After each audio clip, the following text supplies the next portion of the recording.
This is Dane from the Local Study Centre of Aberdeenshire Library Services. This is the 10th and final part of our series of podcasts on Aberdeenshire witches. Enjoy. In Aberdeen City, of course, there is a plaque and a mosaic by in St Nicholas's Lane, which is by the St Nicholas's Cathedral in there. And you can see this plaque, and it's dedicated to a large number of the women that were tried and convicted in 1597, and so that's worth a visit there. Also, the chapel of St Mary's, which is part of the lower part of the cathedral, this is where witches were incarcerated, and that's worth having a look round. And even in the steeple, that's the top part of St Nicholas's Cathedral, witches were housed in there, and there are still some evidence of the iron metal rungs where the witches were attached to make. And also, of course, you can go and look at Heading Hill, which is at the Gallowgate. You've obviously got also witches were incarcerated into the toll booth. That's the city toll booth. And while you're there, maybe you can make an appointment to go into the townhouse, and you'll find the records that I talked about, actually telling you, what happened, what the cost was for these women who were accused. But if you go down to Heading Hill towards the back of the castle gate, you'll see, where a lot of executions took place. Now, if we move it out of Aberdeen, the judicial centre, we look to more of the parish and countryside, where there's evidence of things like witch stones. I've mentioned them a number of times in the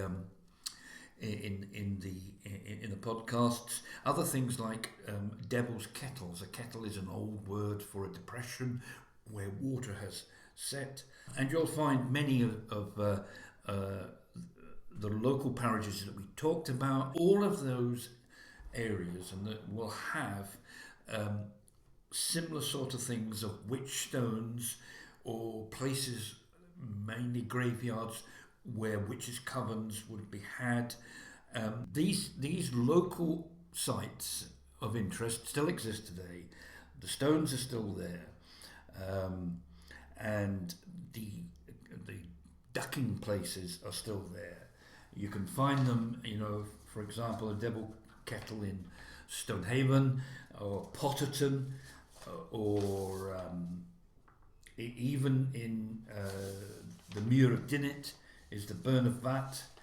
There's another place, and you can see stones here and in Inverurie at the Rurie Bass Mott Hill.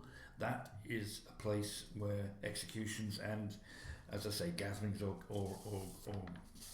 covens could meet. You have the Grey Stone at Peterhead, the Cato Witch Stone, and you have the Witch Stone near Fraserburgh on Witch Hill. You have the Stonehaven Toll Booth.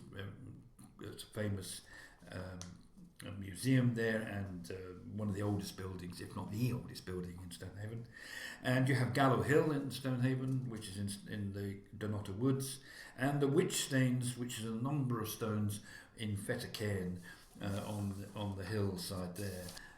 Remember that these places were, particularly the places of execution, where ordinary women were, after a horrible process of torture and accusation, torture and confession, that they suffered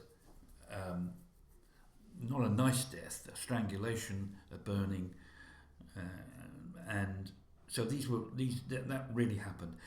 And finally, the final point I will make is that over this whole period of that we've been looking at since the Act of 1563 to 1736, some 2,500 women throughout Scotland, not just in the northeast, were convicted, strangled, burnt,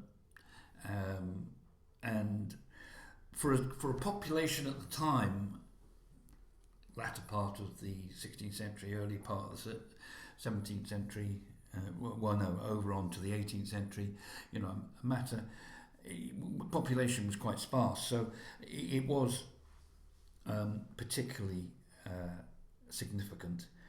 And the final thing locally, if we were to look at how many were executed during the second major panic in Aberdeenshire, we're talking around 200 women. Well, that is the end of part 10 of our podcast series on Aberdeenshire witches. I hope you've all enjoyed it. My thanks to Phil, who put together the information for the podcast. And if you like these podcasts, please remember to like, share, and subscribe. We'll see you next time. Bye for now.